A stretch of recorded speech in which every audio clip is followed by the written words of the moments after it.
En matière d'immigration, pas évident de s'y retrouver, hein? Il y a une décision qui fait sourciller ce matin concernant cette Camerounaise. Elle s'appelle Rose Eva. Elle est menacée d'ici le 27 janvier d'expulsion. Pourquoi? Il faut vous dire d'abord que c'est une bonne étudiante. C'est quelqu'un qui est un actif. Elle a étudié, elle a une maîtrise en finance de l'Université de Yaoundé. C'est vraiment quelqu'un qui peut être un actif sur le marché du travail. Elle veut être programmeuse. Mais il y a une petite chose qui lui a échappé, une petite technicalité qui fait que maintenant, elle est menacée à cause de ça d'expulsion. On va lui parler. Bonjour, Rose. Bonjour, Expliquez-moi un petit peu de comment ça s'est passé tout ça. Vous êtes arrivé au pays en 2017 pour étudier et vous travaillez en même temps, c'est ça? c'est ça, effectivement. Fait que j'arrive au Canada, principalement au Québec, le 29 juillet pour un permis d'études valide du 29 juillet 2017 au 31 mars 2020. Fait que mon programme d'études étant sur 6 sessions étalées, du 6 septembre 2017 au 20 décembre 2020, j'ai commencé mon programme d'études où j'ai étudié à temps plein et dans le but de m'imprégner du marché québécois, vu que j'avais pas d'expérience, je me suis trouvé un job dans un magasin de linge. Je tiens à noter que travailler pour moi n'était pas une nécessité, mais c'était un apprentissage parce que je savais que j'allais être amenée à travailler plus tard.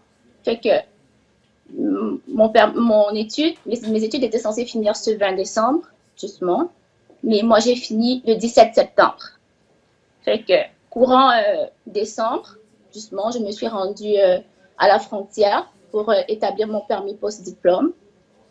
Là-bas, on me notifie comme quoi je vais être expulsée pour avoir travaillé sans permis. J'étais étonnée parce que, selon moi, mon permis d'études, il expirait le 31 mars 2020. Et puis, normalement, j'étais censée finir mes études le 20 décembre 2020, mais j'ai fini un peu plus tôt. Fait que moi, je pensais être couverte encore par mon permis d'études. Oui, c'est une technicalité. Il y a même dans l'article du Journal de Montréal ce matin un avocat spécialisé en immigration qui dit que c'est vraiment pas évident de savoir cette technicalité-là. Donc, vous avez un visa d'étudiante, vous vouliez avoir un certificat de citoyenneté, je pense, et entre les deux, vous n'aviez pas le droit de travailler, mais vous ne le saviez pas. Comment on réagit? Oui, justement, je l'ai notifié, je ne le savais pas. Ben oui, comment on réagit, Rose, quand on vous dit ça, là, quand on vous dit, parce que ça, vous ne le saviez pas, ben vous retournez d'où vous venez? Oui, c'est ça. Effectivement, c'est ce qui m'a été notifié, que c'est pas de leur faute. J'étais supposée le savoir, puis ils vont m'expulser. Fait qu'ils m'ont donné la date du 7 janvier pour le début de mon expulsion. Je m'y suis rendue, je pensais que je devais être réentendue. Mais non, ils m'ont fait comprendre que, dans le fond, l'exécution commençait ce 7 décembre-là et que j'ai jusqu'au 27 janvier pour quitter le pays, en fait. Comment vous vivez avec ça? Je suis désemparée parce que moi, j'ai beaucoup plus mis le focus sur mes études. Je quittais de Saint-Jérôme pour Montréal. Je faisais des 5 à 4 heures de route par jour. Je travaillais à temps partiel dans un magasin de linge parce que je voulais vraiment avoir cette expérience-là. Je ne savais pas que ça allait me causer du tort plus tard.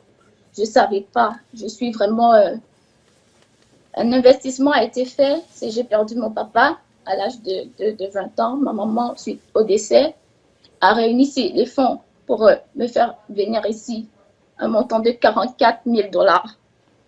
Et je payais 5 400 à 6 000 par session.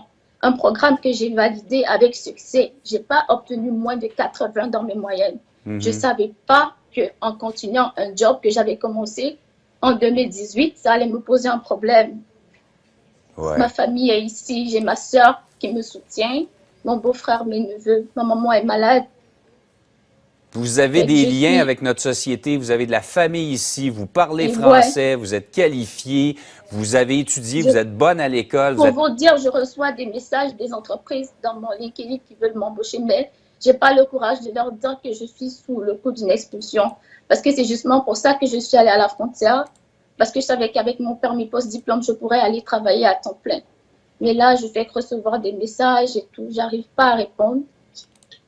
Est-ce qu'il vous reste des recours? Est-ce qu'il vous reste des possibilités d'éviter ça?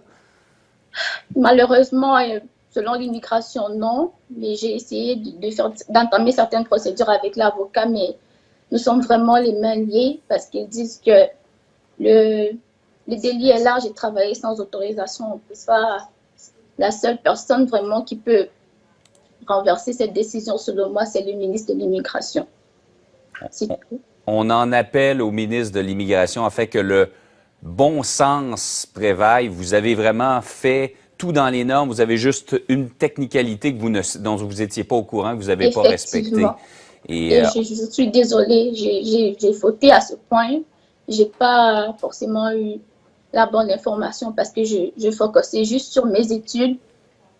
C'est tout. Bien, Rose, espérons que votre appel sera entendu vraiment.